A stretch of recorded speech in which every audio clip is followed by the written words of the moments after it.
that strength training is really the base of the pillar, right? Without resistance training, resistance training basically addresses all of the physical fitness benefits, right? So it addresses aerobic endurance, muscular strength, flexibility, body composition. So all those things are addressed. And then you layer on top of that all the health benefits that now are becoming more prevalent.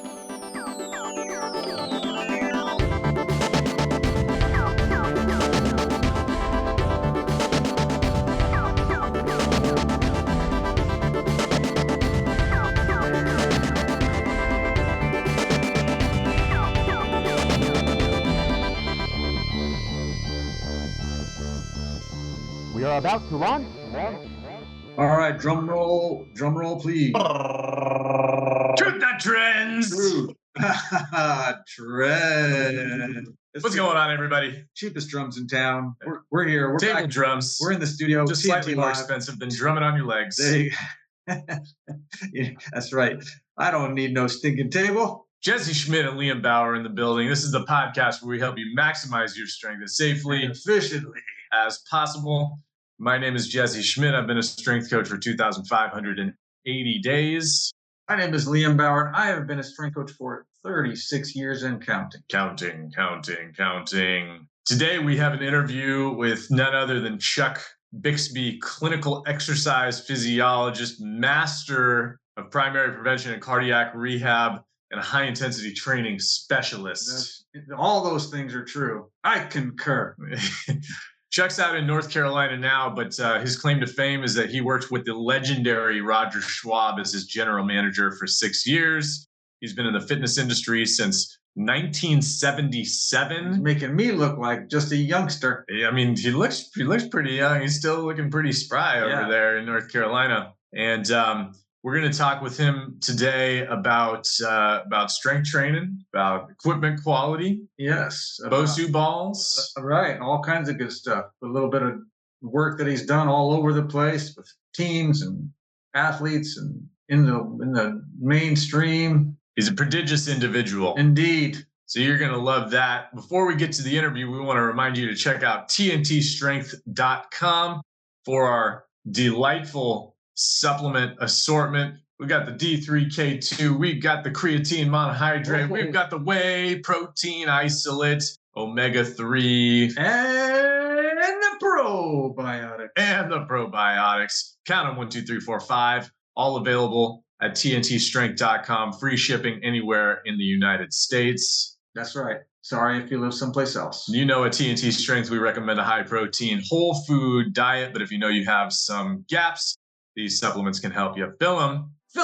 And without further ado, we hope you enjoy this interview with Chuck Bixby. Boom.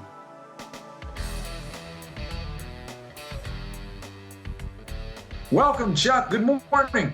Good afternoon. Yeah, afternoon. Good morning to you guys. Yeah, how's it going over there in lovely North Carolina, or wherever the heck you are? I tell you, it is God's country, man. So it's beautiful today. Yeah, I'm always seeing your stuff on Instagram with like bears and crazy animals.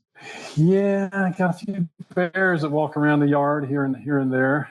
That's the real deal right there. So Jesse was just telling me that there's a video of you on YouTube doing an interview for Live Oak Strength, and he wasn't sure if you were aware that video was out there in the world. I don't think I am aware of that. I don't even recall that. You are now. Yeah, well, stardom. Yes, exactly. Apparently you looked like you knew what you were talking about. You did. Yeah, you fake it till you make it, That's right. Well, one of the things you mentioned in that video, Chuck, is that one of your mentors was Roger Schwab. So we would love to talk with you about that, and maybe just to start off, can you introduce yourself to our audience and tell everybody a little bit about yourself? Well, yeah, I'm Chuck Bixby, and I have been in the high intensity training arena probably since officially I would say when I came to know Roger, which was around 1989-ish, somewhere in that neighborhood. I was working for graduate sports medicine in the Philadelphia area, just doing pure physiologic testing as an exercise physiologist. And we consulted to the Philadelphia Flyers and the Chicago Blackhawks and did all their physiologic testing.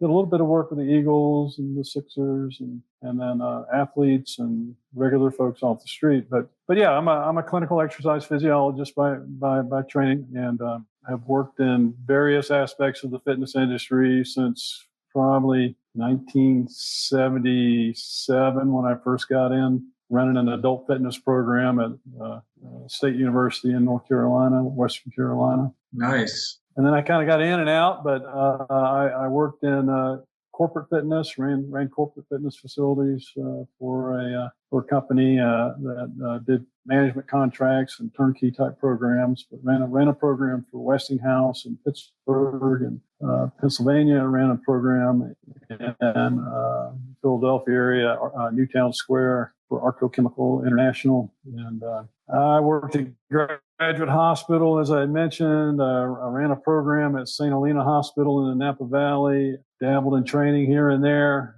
and of course, been a practitioner personally of HIIT since probably about 1989, somewhere in that neighborhood. Although I had dabbled in it before. I trained the Western Carolina baseball team when I did my graduate work at Western Carolina in 1984 on an old blue and black Nautilus circuit, and didn't know what I was doing. But, like I said, fake it till you make it, right? And had a good time with that.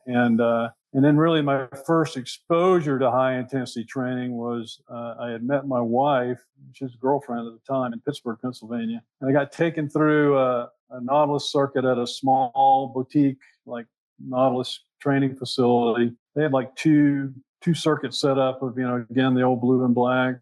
And I had this gal take me through a workout, and that was really probably my first exposure to the workout. And so let me just say, I was trying to be a big shot, but I was quite humbled by the end of the workout because I ended up in the janitor's closet on the floor and throwing up in a waste can. So nice. So she crushed me pretty good. But here or there, when I was working for Graduate Hospital, I did meet Roger. We were in the first MedX certification class at the University of Florida. And he had bought the MedX lumbar extension machine, which he was using in a business that specialized in rehabilitation of low back. It was called Mainline Medical Exercise. And Graduate Hospital had bought one of the lumbar extension machines.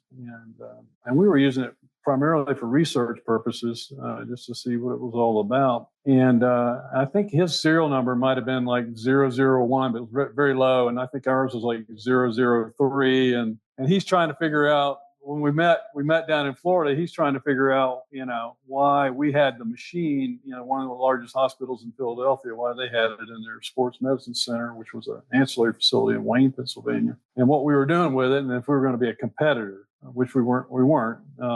But that's how we came to know each other, and then developed a relationship. We generally would have lunch about once a week, I'd say about once a month, and get together, and he would talk about high intensity training at a level that I never really understood or appreciated. I had beyond that, I was at Graduate, and I left Graduate Hospital to go direct a program in St. Helena, California, at St. Helena Hospital, which was a vegan diet program. So not a vegan, just for the record. But at any rate, I was there for about a year, and Roger called me up and asked me to come work for him. I said, well, Roger, I just moved to California from Philadelphia, for that area. And he said, well, tell me what you need. And I said, okay. So I gave him my requirements, and he gave me everything I asked for. And so I moved back to Philadelphia from California after a year with a 1-year-old and a very reluctant wife. He was wondering why we're moving again. And then I spent the next 6 years at Mainline Health and Fitness.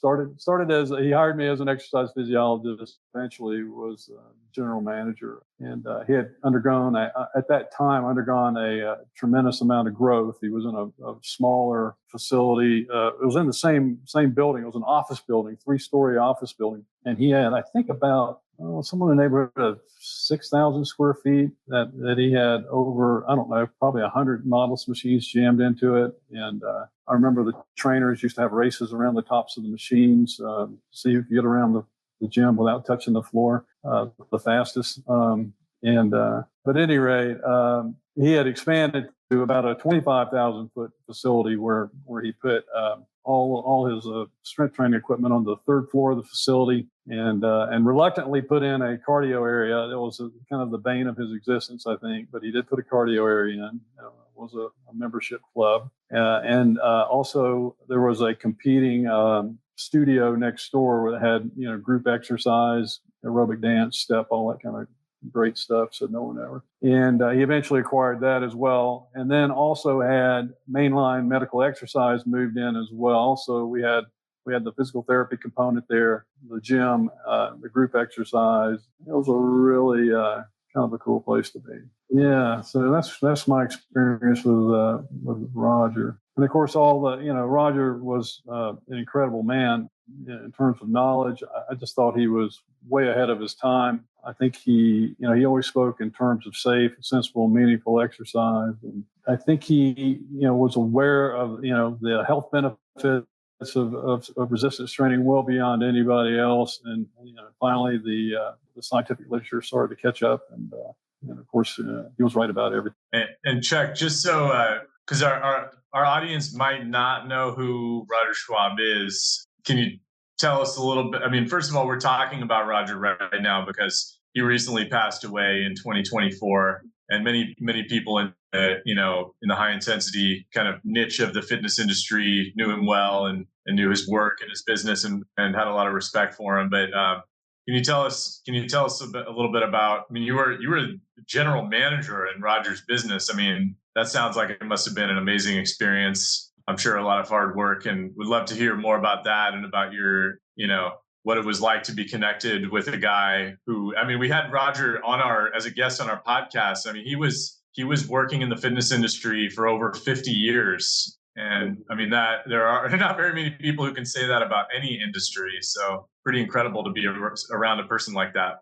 Yeah, he was an amazing man. I mean, he just carried himself well. He was, very well respected. He was very passionate about high intensity training, and and he'd be the first to tell you that he kind of went through the school of hard knocks, right, in terms of training. And he was and there are people that know his story better than I do. I know the bits and pieces, right, but he was at one point very much into powerlifting, and was, I think, a Pennsylvania State powerlifting champion. And he'd be the first to tell you that it was probably the reason why he had shoulder surgeries, because of the detrimental effects of doing that type of lifting, ballistic type of lifting. And of course, he was a strength coach at Penn State at one point, and again, he'd be the first to tell you that they hired him because he was a good power lifter, but he would tell you he was the first to make that football team weaker after training with him. And the one guy that got stronger was the one guy who, if I recall the story right, was somebody who had to, I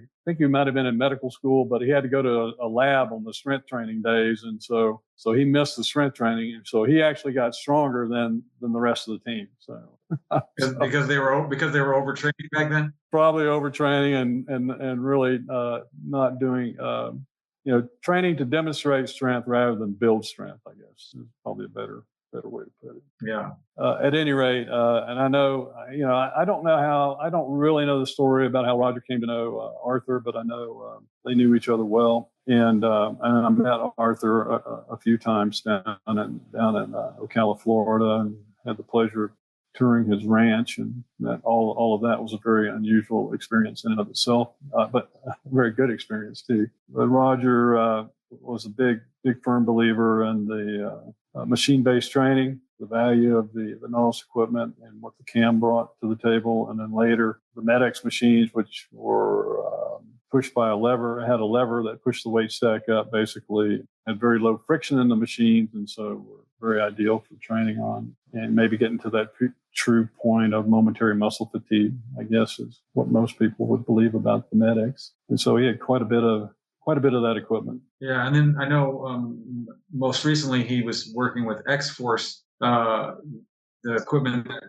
emphasizes the negative and so forth. And have you ever had a chance to play with that stuff? Yeah, I got into X-Force. I've never been on the X-Force equipment, but he sold Mainline Health and Fitness, I believe, to the Philadelphia Sporting Club, and then got into the X-Force. Seems like a really revolutionary idea in that it accentuates the negative. The weight stack actually tilts. It'll tilt the weight stack as you're doing the concentric part of the motion, and then brings the weight stack upright, and which accentuates the negative. Yeah, if people are having a hard time visualizing that, you can definitely probably search out some videos on YouTube. I know I put some up on my channel a long time ago when it first. Yeah. But yeah, the stack physically tilts at an angle. So when you're doing the positive, the stack is actually not vertical. So you're lifting approximately 40% less. And then it tilts to a vertical position on the negative so that you're lowering a heavier load on every rep. And it does this very, very smoothly. So it is a pretty interesting. I've only gotten a chance to work out on it once myself, which was back in 2009 when they first showed up at URSA. And that was an interesting day. Hey, what are those guys doing here? Whenever I feel like I'm stalling out on my bench press, I know I need a new strength curve. Whether you're stalling out on the road or stalling out in the gym, you need something with great engineering. That's right. And So look for the pendulum. Pendulum. Not just your average strength machines. No, they have smooth strength curves. Amazing rigidity. And did we mention the engineering's fantastic? That's right. Not to mention, they come in cool colors. Like red. And silver. Well, that was kind of weird. What was that all about? Back to the interview. Well, so Chuck, you said you worked with Roger for 6 years at Mainline, but you've been in the industry a lot longer than that. I would love to hear some of this. It sounds like you're winding down your career right now. I don't know if you are currently working with clients or managing a facility or working in the industry right now, but would love to hear some of the lessons you've learned over the course of your career, and maybe advice that you have for people coming into the industry or clients who are looking to get great results from their strength training. Well,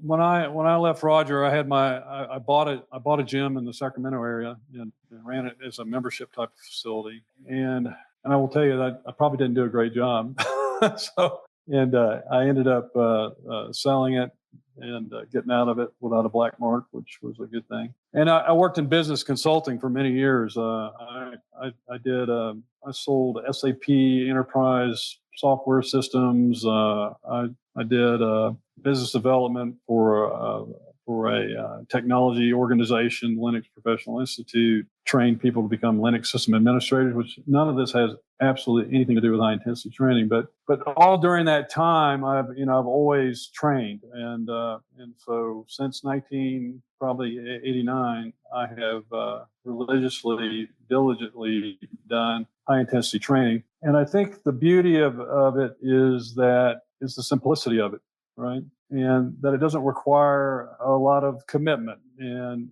to reap, tremendous benefits. As long as someone, and there, as you guys know, there's all kinds of mindsets, philosophies within the high intensity realm, right? Training realm, whether it's, Darden, Darden had a lot of different variations, and Mike Mincer had these variations. And, if you talk to the guys that today, there are a lot of different, thoughts on how to do it. Hutchins obviously was a super slow guy, and my thoughts have always been that that strength training is really the base of the pillar, right? Without resistance training, resistance training basically addresses all of the physical fitness benefits, right? So if you look at all the components of physical fitness, it addresses aerobic endurance, muscular strength, flexibility, body composition. So all those things are addressed. And then you layer on top of that all the health benefits that now are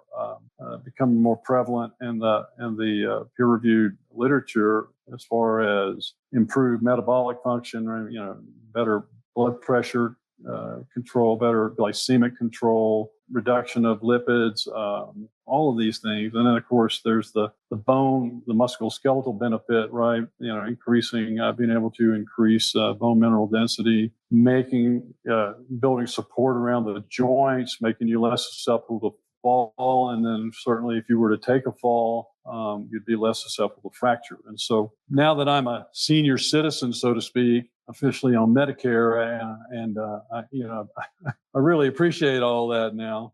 And that's where kind of my emphasis, is really in the health related benefits of resistance training. And I know a lot of folks get especially the younger folks get wrapped up in the aesthetic, and that's all good too, because I'm kind of into that myself. And as a 65-year-old man, I want to maintain a good physique and good outward appearance, but at the same time, I want all those health related benefits as well. And I guess that's the thing that it's kind of the hard sell too. People they're so indoctrinated into a way of training that it's kind of rooted back into the old DeLorme and the DeLorme and Watkins training methodologies, and doing multiple sets, and the fitness industry in and of itself, I think, has kind of latched onto that. Even some of the professional organizations that make recommendations around exercise and resistance training, I'm not sure that they all are in it for the right reasons. And well, let's talk more about that, Chuck. Why would you say that? It's funny. Yeah, because there's, I just look at the peer-reviewed literature that's coming out. You look at the stuff that like James Steele is doing, and James Fisher, Bear Fisher. Even you go back to Westcott, looking at the things that Wayne Westcott has done, of the health benefits, and being able to, what you can do to get strong, right? So I think a lot of guys kind of go to the gym with the conception that I can get bigger and stronger for the rest of my life, right? And when reality is you can only get so strong and you can only get so big, and otherwise we'd all look like the Incredible Hulk, right? And you're breaking down doors. And so I think a lot of people really don't get that. Strength will plateau eventually, and your actual muscle size will probably plateau in like around 3 months, right? Then, you only get what God gave you, right? For sure. I was going to say that if you look back, what you mentioned about how they may not be doing things for the right reasons. It's fascinating that, if you go back 10 years or maybe 20 at this point, the American College of Sports Medicine, who was often looked at sort of as a leader in coming out with the basic recommendations. Years ago, their recommendations were essentially 100% in line with all the concepts of high-intensity training. They came out with, and it was one set to failure. And they backed it up with all the science and everything. And then all of a sudden, a few years later, they went in a totally different direction. And you wonder, as you say, if there's other things behind all that, like why would they change their recommendation so dramatically when it's not supported by the science, really? Yeah. I think you were at that same conference I was at, the Resistance Exercise Conference last year, when Ralph Carpinelli's wife spoke. And I think she kind of shared that story, because Carpinelli did the meta-analysis that looked at, sets, 1 set versus 2 sets versus 15 sets, and essentially showed that there was no advantage to doing more sets, right? So that was enough to sell me on the idea of, why would you do more, right? And why would you spend more time in the gym? And particularly if you are if you want to go look at younger folks who are in an athletic population, why would you spend more time in the gym when you could spend more time developing the skill sets, right? So you use the resistance training to develop the amount of force a muscle can produce, and then you practice your skills to develop the speed. Product of speed and force, of course, is performance power. And so, again, and I think a lot of folks, I wish I could have found this paper for you. There was a guy, and I hope you can interview him someday, but a guy named Dan Garaci, I don't know if you're familiar with him, and he wrote, I think, a graduate paper on resistance training and injury, and I guess it really made the point of that in particular ballistic types of training, which are often in the training arenas for most sport teams, whether it's powerlifting or Olympic type lifting, put people at a greater risk of injury, and probably, and I think Leisner used to say this. Ken Leisner, who ran Iron Island Gym on Long Island, talked about that probably a lot of injuries that were that occurred on the field of play or on the court or wherever were probably predisposed in the weight room because of too much training or inappropriate types of training. I'm sorry, I went off to Jamaica there for a minute, but Carpinelli's wife had pointed out that that her husband had kind of confronted. Anyway, one of the guys responsible for the recommendations that were made in the guidelines, and basically he felt like it was more rooted in a personal bias than to make those changes in the guidelines than it was in the science, right? Which is, again, if you ever go back and look at that, there's a paper by James Steele and Fisher and maybe another that really talks about the value of high intensity training and how it is contrary to what most people would say is how you should train, right? Yeah, absolutely. I was going to say, you and I had been chatting, and you had mentioned that you're a self-proclaimed machine snob. Yeah. So maybe you can talk a little bit more about that. It's kind of like, do I want to drive a Model T or do I want to ride in the Lexus, right? But here or there, that's kind of rooted back in, my days with Roger. Roger was big machine guy, and I like working on machines because I know that I can move through a safe range of motion, if it's properly set up, and move through a safe range of motion, that I can train to failure without worrying about dropping a weight on my head, right? And I get the variety I need as well, provided the gym's well outfitted. And it's easier for me to titrate work intensity, particularly if you're using like a MedX, or if you see the new Imagine Strength stuff where you have the small weight stack, and so if you're trying to make 5% adjustments in work intensity, maybe as you're meeting goals anywhere between 5 and 10%, right? It makes it a little easier to do that. So yeah, I would say most of my workouts these days are all on machines. I'll vary out. I do a lot of pre-fatigue, which again is a Roger Schwab influence. Although I've done the super slow, and I've done Kevin Tolbert. I don't know if you remember Kevin Tolbert, but Sure. Kevin was my training partner at Mainline. Wow, that's amazing. Kevin and I used to train super slow, and if you can imagine, getting on a Nautilus duo leg press and doing a triple set super slow on that, it was a nightmare. Do one set of duo, one set of the legs together, and then one set of infometric. Oh my God! And all back to back, and then I was looking for the waist count after that. But so it was pretty brutal. But but we tried everything. Menser would call Roger and, hey, I'm doing this workout. It's only 3 days a week, or 3 times. I only train 3 times over 2 weeks. Can you try it out? And so Roger would hand it to me. He's like, hey, Chuck, can you go try this workout? See how it works for you. So I do it was like 3 or 4 exercises on a Friday, 3 or 4 exercises on the following Wednesday, and then 3 or 4 exercises on the following Monday, and it was pretty fun. So I got to try a lot of different things and do a lot of different things.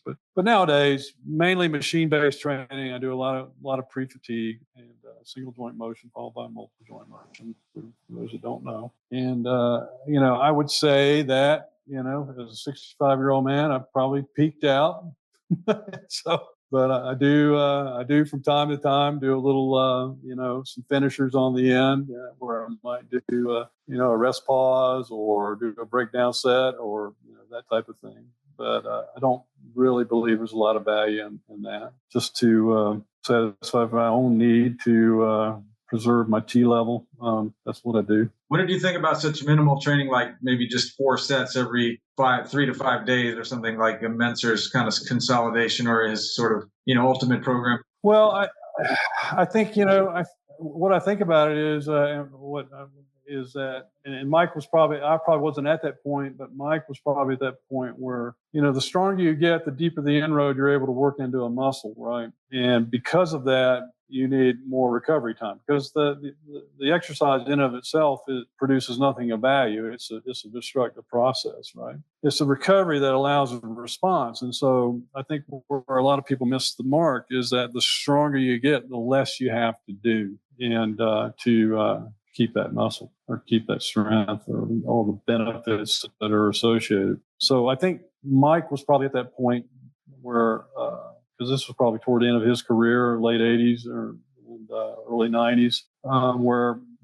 less was more. So, and I think I even like what, McGuff does with, the Body by Science, right? He's only, for anybody, train once a week, as long as you're training with sufficient intensity, you have a goal, you are raising the weight as you meet goals, that you'll get bigger and stronger until that point where you can't get bigger and stronger, right? So, but reap all the health benefits as well. So there's something to be said for, to me, if the whole scientific community could get back behind, like ACSM, even an SCA, or if they could get behind the idea of what's required to get big and strong and to derive all the health benefits associated. I mean, as far as I'm concerned, every nursing home in America, every retirement community in America should have, 4 or 5 exercise circuit in it. And I think the quality of life for a lot of people would be tremendously impacted if they went in and trained one time a week. It's funny. We just recently interviewed Dr. Wayne Westcott, and he mentioned that at some point, I can't remember when it was. It seems like relatively recently, maybe within the last, 10 years or something. He and his lab consulted with a nationwide chain of retirement homes to do basically they partnered in a strength training study, and the pilot was so successful that they decided to roll this out nationwide because they realized that their operating costs were going to be reduced to such a great degree by helping all these people get stronger and become more independent, that their bottom line was going to benefit, and obviously the quality of life of all these people was going to benefit of course, significantly. So it was this incredible ripple effect and really, really cool success story, like mass scale success story from the sort of thing that you're talking about. And of course, the other thing that's great about high intensity training, which is really for the trainer, right? And I had such a great, as you well know, I was at Live Oak Strength in the Bay Area and Emeryville, and put my plug in for Owen there, and really had a great experience at Live Oak Strength. And but as a trainer, the ability, the earning potential is so great as well, right? And kind of taking that direction where I could make basically double the money that you can train. Most trainers will train somebody for an hour. I can train 2 or 3 people, 20 minutes a session, make the same money per head, provide a good quality exercise program where I can demonstrate the ability, their health benefits. I can demonstrate that they're getting stronger and bigger, and it's well documented. That's the other thing, right? So you're doing a program where you document it, and people can actually see themselves get stronger over a period of time. I think it's a crying shame anytime you go in a gym, and I see this all the time at the gym that I work out in right now, where you have a trainer that is doing these workouts where it seems like half the workout is focusing on biceps. How many different bicep exercises can I make this guy do? And then not write anything down, right? Nothing is documented. And of course, you guys know well as anybody that if you don't document the workout, then the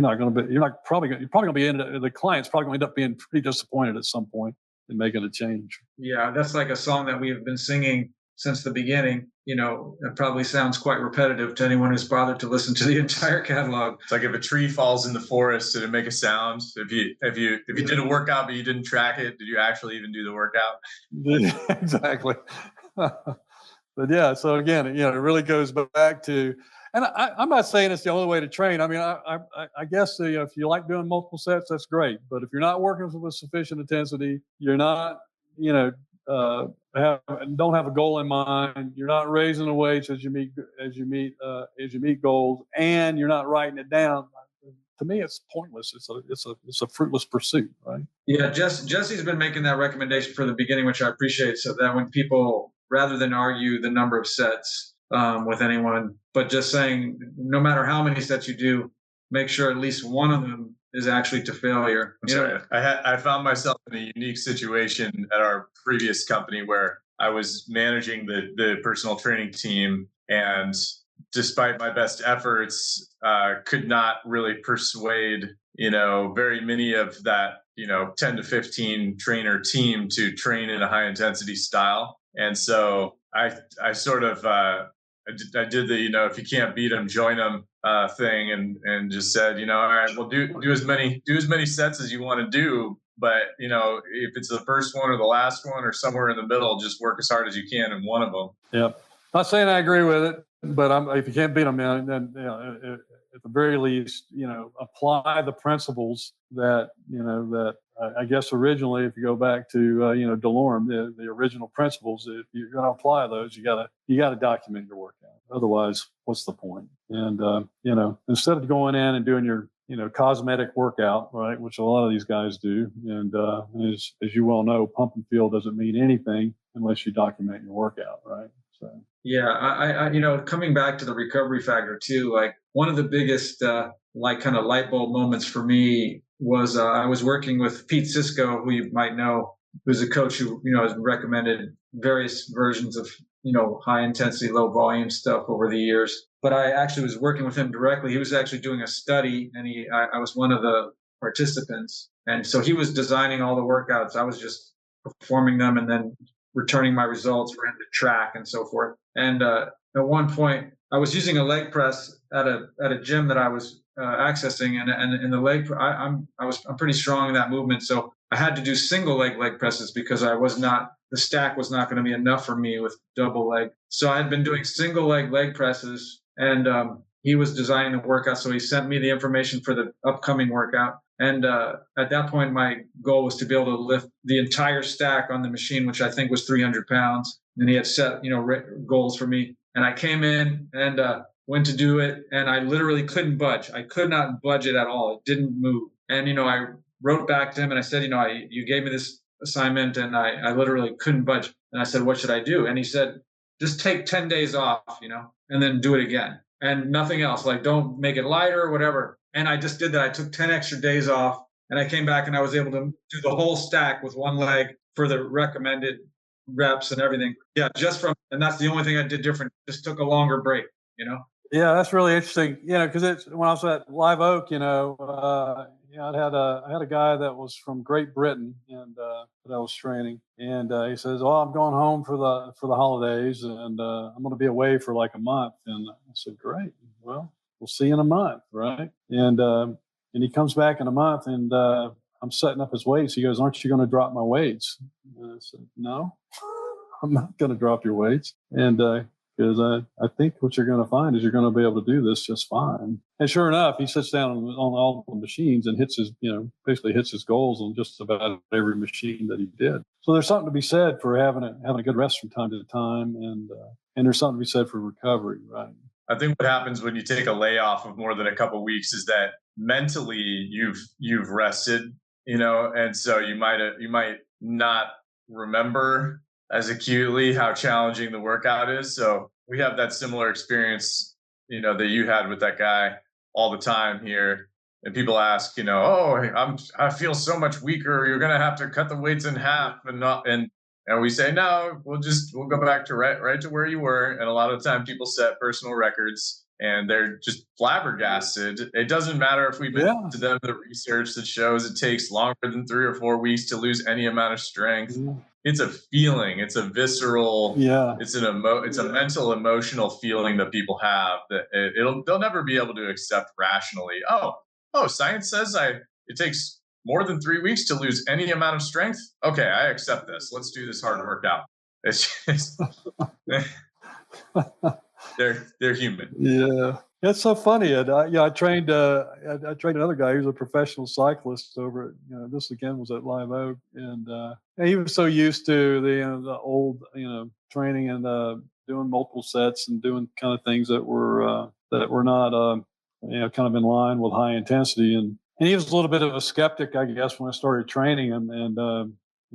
So after a few months, he went and had to do a power output test. He comes back after that, comes back for a workout. He goes, Chuck, I just did this power output test. He's a 30-year-old something guy, right? And I just scored the highest power output on a bike test that I've ever scored my entire career. I said, well, it's probably because you were doing too much before, But at any rate, it's always gratifying when you see those have those success stories, which I'm sure you've had many of them at TNT for sure. So they keep on rolling in. Yeah, it is. It is one of the good parts of what makes it worthwhile and, as you say, satisfying. To see these people come in. We had a lady come in recently who was very skeptical and worried about osteoporosis. Somebody had put the fear into her that she was basically going to just break while she was walking down the street. Yeah. And she was terrified. And she'd actually only been with us 3 weeks and had to take a little break. And we test body composition and so forth. So she said, can we retest and see how I'm doing, even though it's only been 3 weeks? And I said, of course. And she'd already put on some muscle, lost some fat, all the things that we expect. Right. And she was extremely pleasantly surprised that it had produced some results so quickly, that she wasn't expecting, because she hadn't really believed that it was going to work, And again, we're doing this is with 2 30-minute sessions. She'd only worked out 6 times. Yeah, it was always great to see that. And she already had, over a pound of muscle and lost some body fat and so forth. Yeah. I trained a lot of folks that were 60s, 70s. I was recently training an 80-year-old woman, and they're just blown away. I mean, they are just blown away. They become different people because all of a sudden, they have this newfound strength and confidence, and and they're not listening to the people that put thought viruses in their heads.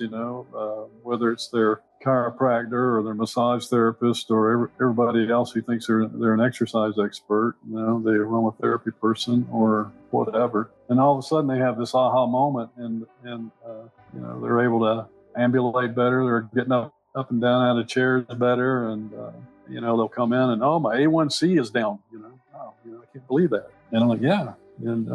And it really is a minimal amount of commitment, right? If you train once or twice a week, and it's just so rewarding to see that. I like to see people get big and strong too, right? Don't get me wrong, but when you see people where the exercise really becomes life changing for them, and I wish I wish more of the skeptics out there. I just interviewed for a job the other day to do some training at one of the local resorts here, and the woman that runs the place, I hope she's not listening to this podcast, is a functional exercise person, and she was like, well, what happens if you got to train a 70-year-old, high intensity training? I said, well, I train them just like I train a 20-year-old, and relative to what they're able to do, relative to their strength. I would not train them any differently. So she couldn't get her head around that. She said, well, what do you think about, rubber bands? And you know where this is going, right? What do you think about rubber bands and Bosu balls? And I said, I don't think much of those. So I don't know. I don't know if I'll get that job. So anyway. Yeah. Chuck was pleasantly surprised when I told him that we basically say no Bosu in every episode. It's been in the tagline since the very beginning. Yeah. Well, Chuck, we would love to talk with you all day, and we may have to schedule a part 2, but we're very soon going to be interviewing for the future next Chuck Bixby over here at TNT, and so we're going to have to take our leave here in a couple minutes. But if you have any parting words of wisdom. Yeah, no, thank you very much for the opportunity to speak with you guys. We talked about this for quite a while, and I know you guys do great work It was a real pleasure meeting you when I was out at the rec conference last year. And I will be at Live Oak in June. I'm working a week out there because Owen and Lucy got a new addition to the family coming. So That's right. Yes, they do. I'm gonna come out, put a week there, and perhaps we can get together. Yeah, I was going to say, if you have a chance, maybe you can come over and do a workout with us. We can. Yeah, I'd love to. Maybe do some Bosu ball, some resistance bands. Yeah. Yeah, only if I can stand on my head, on that Bosu ball. Some burpees. Some burpees. Yeah, exactly. Battle ropes with an eye patch. Yeah, do some battle ropes, swing some kettlebells. Yeah, well, we look forward to seeing you, Chuck. It'll be good to have you back in the Bay Area. Indeed. All right, gentlemen. Well, thank you so much. Enjoy the rest of your day. You All as right, well. sir. Watch Cheers. out for the bears out there. Oh yeah, bear. That's why I lift weights, man, so I can do a little bear wrestling. There we go. Wow, that's impressive. Take care, Chuck. Thanks. All right, thank you, gentlemen. Boom, baby. What's up, people? Thank you so much for listening to this episode of Truth, not trends. That's right here at TNT Strength Headquarters, Truth Not Trends. Please, if you enjoyed this episode, subscribe, rate, and review us on whatever platform you're listening to us on. And don't forget to share with a friend. You can find us on the web at tntstrength.com. That's right, TNT Strength now coming to you in person at 5255 College Avenue in Oakland, California. You can call the studio 510-768-5421. You can also text us at 855-796-9905. Or shoot us an email at contact@tntstrength.com. And whatever you do, stay off of that stupid blue bubbly Bosu.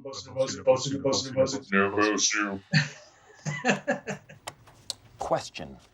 What kind of bear is best? That's a ridiculous question. False. Black bear. Well, that's debatable. There are basically two schools of thought. Fact. Bears eat beets. Oh. Bears. Beets. Battlestar Galactica. Bears do not... What is going on? Mixed and edited by Desmond McNeese for We Mixed It, LLC. Go to whatsoundsawesome.com. Bears eat Bosu balls. Said no one ever.